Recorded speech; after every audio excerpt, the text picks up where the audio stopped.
Indian real estate ஹிஸ்டரியில first time ever நம்ம G Squareல 1+1 ஆஃபரா ஒரு பிளாட் வாங்கினா ஒரு பிளாட் ஃப்ரீ. கால் 8939750009. 2026 சட்டமன்ற தேர்தலில் தேசிய ஜனநாயக கூட்டணிக்கும் திமுகவிற்கும் தான் போட்டி என சரத்குமார் தெரிவித்துள்ளார். அவரோடு எமது செய்தியாளர் நாகராஜன் நடத்திய பிரத்யேக கலந்துரையாடலை அருமை வாக்காளர்கள் பகுதியில் தற்பொழுது பார்க்கலாம். சட்டமன்ற தேர்தல் நெருங்கி வரக்கூடிய நிலையில் வந்துட்டு ஆலோசனை செய்திருக்கீங்க முக்கிய தலைவர்களோட.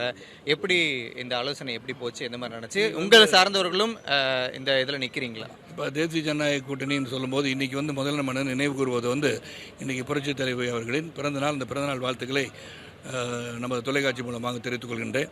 நல்ல வலுவான ஒரு கூட்டணியாக இருப்பதால் நிச்சயமாக மத்திய அரசின் திட்டத்தை சிறப்பாக எடுத்து சென்றாலும் நாம் சென்றாலே நாம் வெற்றி பெற்றுவிட முடியும் என்ற நம்பிக்கையில் நான் இருக்கிறேன். 4 முனை போட்டி நிலவுவதாக சொல்கிறாங்க. பாஜக தரப்புலையும் அதிமுக தரப்புலையும் 2 முனை போட்டியாக தான் இருக்குன்றதை சொல்கிறாங்க. சரத்குமாருடைய நிலைப்பாடு எப்படி இருக்கிறது?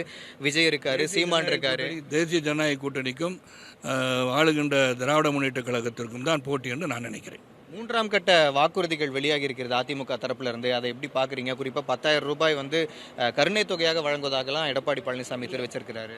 இல்லை, அதெல்லாம் வாக்குறுதிகளை கொடுக்கும்போது அந்த தேர்தல் சமயத்தில் மற்றவர்கள் ஈடு செய்யும் அளவிற்கு நாமும் அறிவிப்புகள் வர வேண்டும். அதைத்தான் அரசியல் எப்படி இருக்க வேண்டும், மக்களுக்கு என்ன செய்ய வேண்டும் என்பதை சிந்தித்து செயல்பட்டு கொண்டிருக்கிறேன்னு சொல்லலாம். உங்களை சார்ந்தவர்கள், சரத்குமாரை சார்ந்தவர்கள் சரத்குமார் தேர்தலில் நிற்கிறதுக்கான அடுத்தடுத்த கட்ட ஆலோசனைகள் எப்படி போயிட்டு? நான் சரத்குமார் தான் நிற்க மாட்டேன்னு சொன்ன பிறகு அடுத்தடுத்த கட்ட ஆலோசனை நடத்துவதுக்கு ஒன்றும் கிடையாது. என்னுடன் பயணித்தவர்கள் நிச்சயமாக இந்த தேர்தலை போட்டியிடுக வாய்ப்பு இருக்க வேண்டும் என்பதை எடுத்துரைத்து வந்திருக்கின்றனர். Okay, thank you.